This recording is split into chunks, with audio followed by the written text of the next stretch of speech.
La sombra de la carretera Federal 40. Me llamo Oscar Mendoza, aunque en los caminos me conocen como el Gato.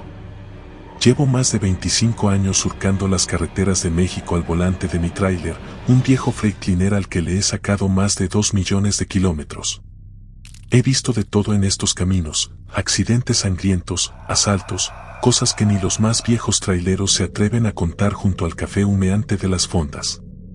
Pero lo que me ocurrió aquella noche maldita en la Federal 40, cerca de la desolada región de Mapimí, Durango, aún me hace despertar empapado en sudor frío. Era un viaje rutinario, transportaba un cargamento de repuestos automotrices desde Torreón hasta Mazatlán. La tarde había caído con un cielo rojo sangre, como advirtiéndome, pero ignoré las señales. La carretera estaba desierta, solo el interminable paisaje desértico de Durango, donde los cardos y las yucas se alzan como espectros en la penumbra.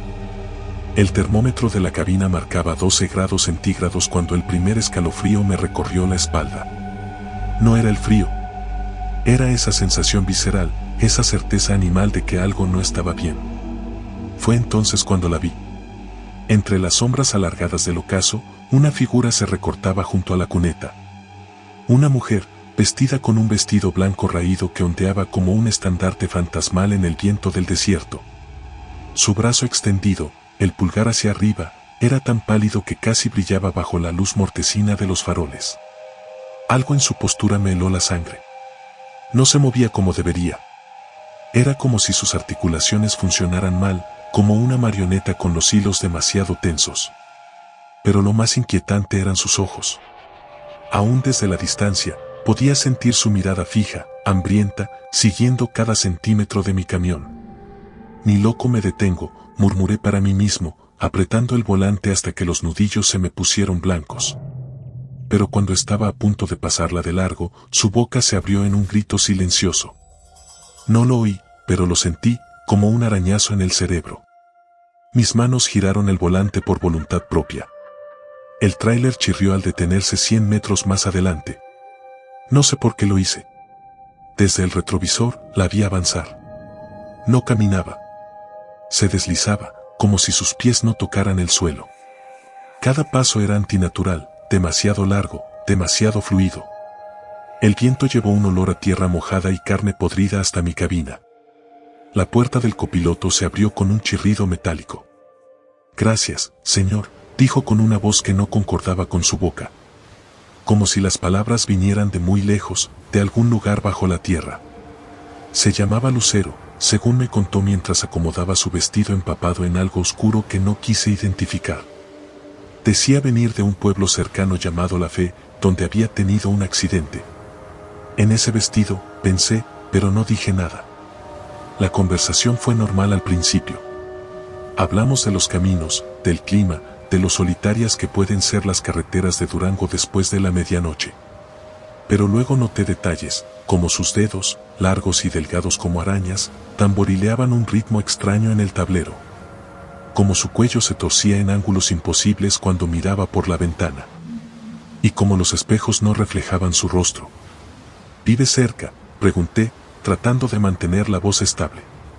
«Todos vivimos cerca, señor», respondió con una sonrisa que mostraba demasiados dientes. «Solo que algunos no lo saben todavía». Fue entonces cuando las luces aparecieron detrás de nosotros. No eran faros normales. Eran de un rojo opaco, como ojos de animal en la noche. El vehículo, si es que podía llamársele así, mantenía una distancia exacta, ni cerca ni lejos. No importaba cuánto acelerara o redujera la velocidad, siempre estaba ahí, acechando. Lucero comenzó a reír. Una risa de campanitas rotas. «Ya te vieron, Oscar», susurró, y por primera vez usó mi nombre. Un nombre que no le había dicho. Siempre ven a los que se detienen. El sudor frío me corría por la espalda. La cabina olía a electricidad estática y a algo más, algo viejo y mohoso. Las manos me temblaban tanto que apenas podía mantener el control del volante. «¿Quiénes son?», logré articular. Su respuesta me heló hasta la médula. «Los que recorren estos caminos desde antes de que existieran carreteras. Los que esperan al borde del asfalto, hambrientos. Y ahora te han marcado». Miré nuevamente los espejos. Las luces rojas se habían multiplicado. Ahora eran 3 pares, luego 5, luego más de los que podía contar. Y se acercaban. Lo que sucedió después es un borrón de terror puro. Recuerdo el grito desgarrador de los frenos cuando tomé un desvío no señalizado hacia una brecha polvorienta. Recuerdo los árboles esqueléticos que parecían inclinarse hacia nosotros, sus ramas arañando el techo de la cabina como dedos huesudos. Pero sobre todo, recuerdo la cara de Lucero cuando finalmente se dio la vuelta hacia mí, y vi que bajo ese vestido blanco no había piel, sino algo oscuro, algo que se movía y respiraba por sí solo. La próxima curva, susurró con voz de tumba abierta. Gira a la izquierda donde no hay camino. El tráiler casi volcó cuando seguí sus instrucciones. Los neumáticos gritaron contra la tierra suelta mientras nos adentrábamos en un cañón tan estrecho que los espejos laterales raspaban contra las paredes de roca. Detrás de nosotros, el sonido de metal retorcido y vidrios estallando llenó la noche. Las luces rojas desaparecieron una por una, como velas apagadas por un viento invisible. Cuando me atreví a mirar al asiento del copiloto, solo quedaba un montón de tierra negra y un olor a flores marchitas. No fue hasta el amanecer, cuando llegué a un puesto de cobro cerca de El Salto, que el oficial me preguntó por qué llevaba las puertas de la cabina selladas con cinta adhesiva y por qué me negaba a mirar los espejos retrovisores. No pude responderle, porque en el cristal empañado de la ventana, apenas visible entre el vapor de mi aliento, una mano pequeña y pálida había dejado 5 marcas perfectas. Y en el asiento del copiloto, sobre un charco de agua cenagosa, flotaba un pedazo de tela blanca, desgarrada y manchada de algo que no era sangre. Desde entonces, cada vez que recorro la Federal 40, llevo un espejo bendito colgado del retrovisor. Y aunque nunca me he detenido otra vez, a veces, en el silbido del viento entre los matorrales, escucho una risa de campanitas rotas. Y siempre, siempre hay luces rojas en el horizonte, esperando a que cometa un error. Porque en estos caminos, algunos pasajeros nunca se bajan. Solo esperan su turno para volver a subir.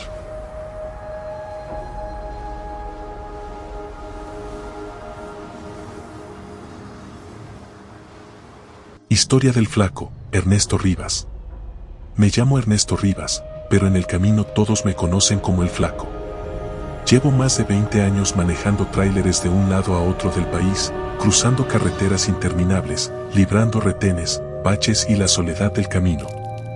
He visto cosas raras, pero lo que me pasó aquella noche en la carretera 57 me dejó marcado para siempre.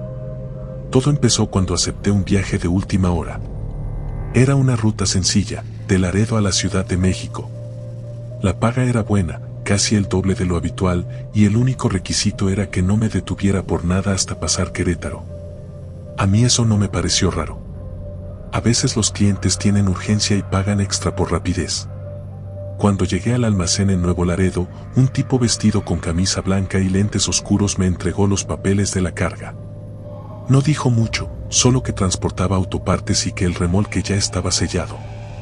No te preocupes, compadre, todo está en regla, me aseguró con una sonrisa que me pareció más bien nerviosa.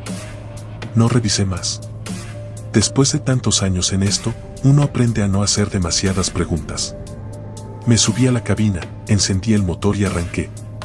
Serían unas 14 horas de camino sin parar, pero estaba acostumbrado. Me acomodé en el asiento, puse música y salí a la carretera. Todo transcurrió con normalidad hasta que pasé Sabinas Hidalgo. A esas horas la carretera estaba casi vacía, solo uno que otro tráiler y algún carro rezagado. Pero entonces, en el retrovisor, vi algo que me inquietó. Una camioneta negra con faros de xenón me seguía a distancia. Al principio no le di importancia. Era normal cruzarse con los mismos vehículos en la carretera. Pero después de 2 horas, la camioneta seguía ahí, manteniéndose a unos metros, sin adelantarme ni alejarse demasiado. Decidí probar algo. Frené un poco para ver si me pasaban, pero en cuanto lo hice, la camioneta también redujo la velocidad. Luego aceleré de nuevo y ellos hicieron lo mismo. Ahí fue cuando me entró la duda. Mi primera idea fue que podían ser asaltantes. En el camino siempre hay rateros que buscan tráilers cargados de mercancía, pero había algo raro en ellos. No intentaban acercarse demasiado ni hacer maniobras peligrosas. Solo me vigilaban. Conforme avanzaba, el aire dentro de la cabina se volvió pesado. Un mal presentimiento me apretaba el pecho. Al llegar a Matehuala, vi a lo lejos un retén de la Guardia Nacional. Me alivió pensar que podría detenerme y hablar con los oficiales, pero cuando me acerqué, noté que algo estaba mal. No había suficientes patrullas ni el típico movimiento de militares revisando vehículos. Solo había 3 hombres con chalecos oscuros parados en la carretera. No tenía escapatoria. Reduje la velocidad hasta detenerme. Uno de los hombres se acercó y me hizo una señal para bajar el vidrio. «Buenas noches, jefe, ¿de dónde viene?», preguntó con una voz pausada. Le mostré los papeles de la carga. Él los revisó sin prisa, pero noté que no miraba los documentos, sino mi cara. «¿Sabes lo que llevas, amigo?». El comentario me cayó como un balde de agua helada. Algo en su tono me puso en alerta. «Autopartes», respondí con tranquilidad. El hombre asintió, se inclinó un poco y miró hacia el remolque. Luego hizo una señal a los otros 2 y me devolvió los papeles. «Sigue tu camino. No te detengas». Pisé el acelerador sin discutir. Cuando miré por el espejo, el retén ya no estaba. Las horas pasaron y la camioneta negra seguía ahí. No intentaron alcanzarme, pero tampoco me dejaban ir. Finalmente, al llegar a un tramo oscuro entre San Luis Potosí y Querétaro, lo decidí. Tenía que saber qué demonios llevaba atrás. Me orillé en un área de descanso abandonada y bajé con una linterna. Miré alrededor. La camioneta negra se había detenido a lo lejos, pero nadie bajó. Con manos temblorosas, revisé los sellos del remolque. Estaban intactos. No podía abrirlos sin romperlos y meterme en problemas. Pero entonces escuché algo. Un golpe. Vino de adentro. Pegué la oreja a la puerta metálica y ahí estuvo de nuevo. Un golpe seco seguido de un sonido que me erizó la piel. Era un lamento ahogado. Había alguien dentro. El pánico se apoderó de mí. Si había personas en el remolque, eso significaba una sola cosa: tráfico de personas. Saqué mi celular y marqué al número del cliente que me había contratado. No contestó. Volví a intentarlo, pero nada. Entonces me llegó un mensaje de un número desconocido. «Sigue manejando. No es tu problema». Sentí una náusea terrible. Me subí de nuevo a la cabina, pero ya no podía seguir como si nada. Si los federales me detenían con esa carga, me iba a la cárcel de por vida. Si los que me vigilaban eran los dueños del encargo, no me dejarían salir vivo de esto. Mi única opción era tomar un desvío y encontrar ayuda. Decidí desviarme hacia un poblado cercano. Pero apenas tomé la salida, la camioneta negra aceleró detrás de mí. Ahora sí venían con todo. Mis manos sudaban en el volante. El tráiler no podía competir con ellos en velocidad. Pero si llegaba al pueblo, podría encontrar policías o al menos testigos. Las luces de la camioneta iluminaron toda la cabina. Cuando se emparejaron conmigo, de reojo vi a los hombres dentro. Uno de ellos sacó una pistola. No pensé. Giré el volante con fuerza. El tráiler se tambaleó y sentí como el remolque jalaba con todo su peso. La camioneta intentó esquivarme, pero fue tarde. Supe que los golpeé cuando escuché el estruendo de metal contra metal. No vi qué les pasó. Solo mantuve el control del remolque como pude y seguí adelante. Cuando por fin llegué al pueblo, frené de golpe frente a una comandancia. Me bajé, corrí hacia la puerta y grité. Los policías salieron alertados. Les expliqué todo entre gritos y jadeos. No sé si me creyeron de inmediato, pero cuando revisaron el remolque y encontraron a la gente dentro, supe que mi vida nunca volvería a ser la misma. No supe qué pasó con la camioneta negra. La policía investigó, pero nunca encontró rastros de ella. Tampoco volví a saber del cliente que me contrató. Desde entonces, cada que manejo de noche, tengo la sensación de que alguien me sigue. Y cada vez que veo unos faros de xenón en el retrovisor, me pregunto si esta vez vendrán por mí. Después de esa noche, mi vida cambió para siempre. Los policías me retuvieron en la comandancia por varias horas, haciéndome preguntas una y otra vez.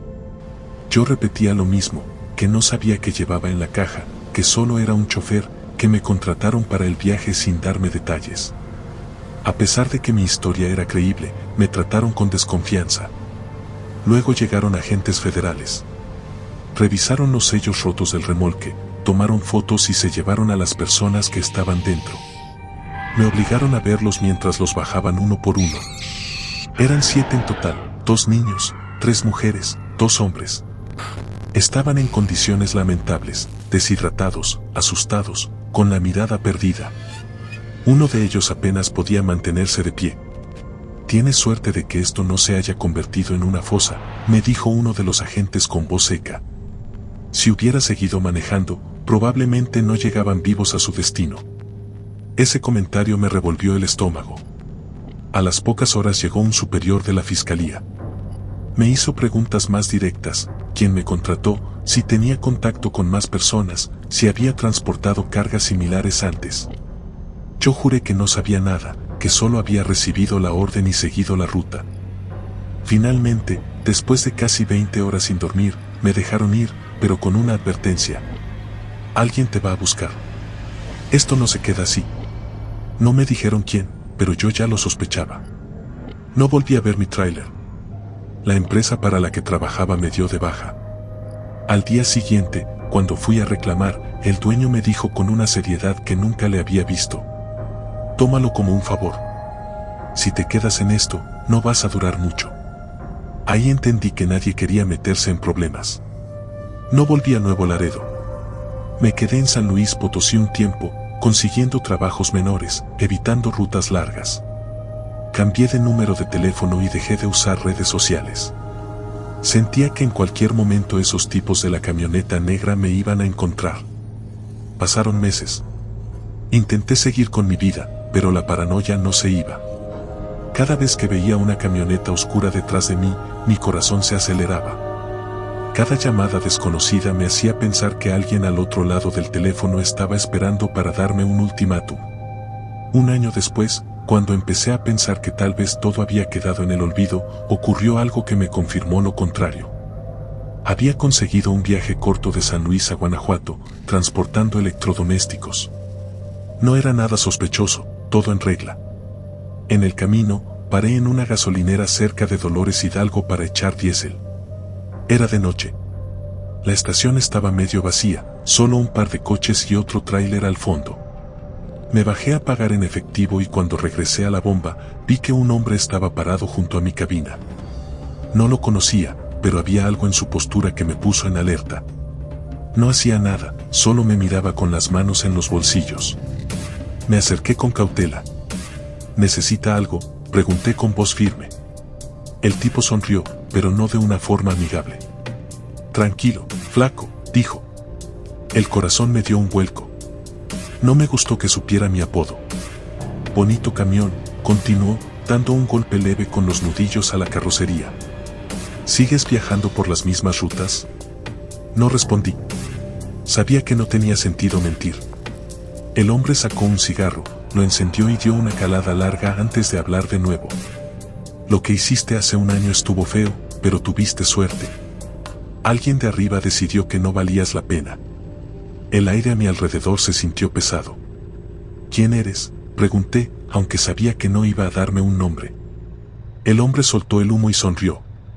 No importa. Solo quería verte de cerca y darte un consejo. Dio un paso atrás y me miró con la misma calma con la que había llegado. Sigue con tu vida. No preguntes más. No hables con nadie. Tiró el cigarro al suelo y lo pisó antes de caminar hacia un coche negro estacionado a unos metros. No se subió de inmediato. Se quedó ahí un momento, como si esperara a ver qué hacía. Yo no hice nada.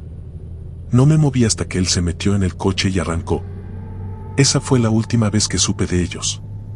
Hoy, 2 años después, sigo manejando, pero ya no como antes. Evito las rutas del norte, solo tomo viajes cortos lejos de las fronteras. No uso la misma empresa 2 veces. Pero hay cosas que no han cambiado. Sigo sintiendo que alguien me vigila en cada parada. Sigo revisando los espejos, esperando ver una camioneta negra en el retrovisor. Y cada vez que escucho un golpe en la caja del tráiler, por muy leve que sea, el recuerdo vuelve a mí. Porque en este negocio hay errores que solo se cometen una vez. A pesar del tiempo, la sensación de estar siendo observado nunca desapareció. Tal vez era la paranoia. O tal vez era la certeza de que nadie sale completamente limpio de algo así. No importa cuánto intente seguir con mi vida, lo que pasó aquella noche me marcó. Con el tiempo, aprendí a vivir con ello. Acepté que el miedo sería un compañero permanente en mis viajes. Pero lo que nunca acepté fue la idea de que todo había quedado atrás. Porque en este negocio, la gente no olvida. Pasé los siguientes años moviéndome de estado en estado, cambiando de rutas, evitando ciertos lugares. Me acostumbré a dormir con un ojo abierto, a comprobar 2 veces antes de subir a la cabina, a desconfiar de cada oferta que parecía demasiado buena. La última vez que sentí que algo iba a salir mal fue hace unos meses, en una ruta de Guadalajara a Veracruz.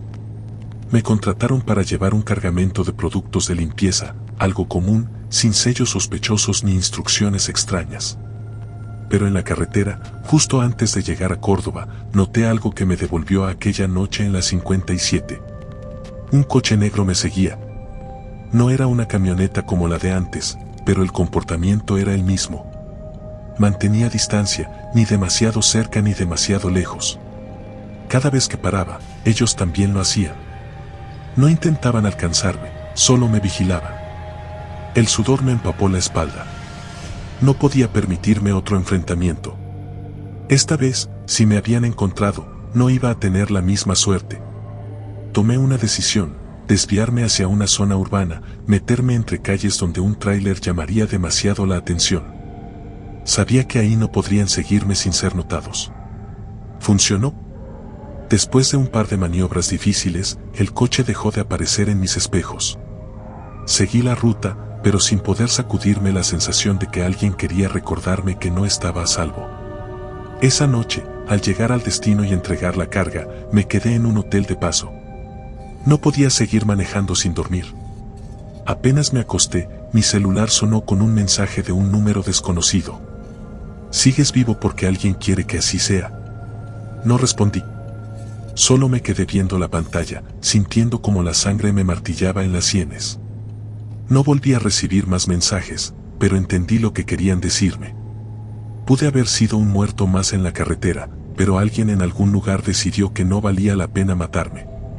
Desde entonces, mis reglas han cambiado. Ya no tomo encargos de último minuto, ya no acepto trabajos que vengan con condiciones raras. Y sobre todo, ya no me engaño pensando que estoy seguro. Porque en la carretera, la memoria es larga. Y el pasado siempre encuentra la forma de alcanzarte.